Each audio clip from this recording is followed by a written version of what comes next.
pahiya ang inabot ni Ruru Madrid sa isang diehard fan ni Coco Martin. Sa clip na shinare ng ex-user, makikitang buong siglang binigyan ni Ruru ang isang lalaking senior citizen ng 50 inches flat screen TV mula sa unang hirit. Kasama niya ang Black Rider co-star na si John Lucas.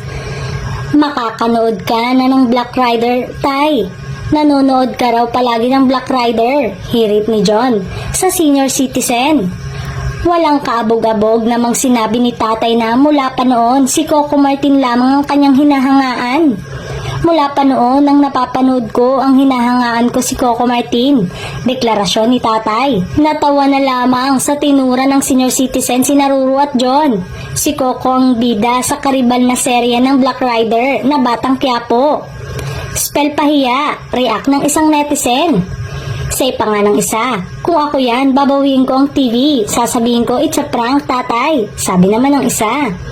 Kasi naman, pag senior, asahan mo na yan, avid fan. Ng Batang Quiapo yan, since probinsyano pa. Gaya ng airpot ko with action at giggle while watching. Comment naman ng isa pa. Hindi naman maiwasang bigyan ito ng mali siya lalo't pinagsasabong talagang Black Rider at Batang Quiapo. Kesyo, tinalo raw ulit ni Coco si Ruru matapos ang kanilang tapatan. Matatanda ang nagkatapatan na noon ang kanilang mga palabas sa pagitan ng Lolong at FPJ ang probinsyano.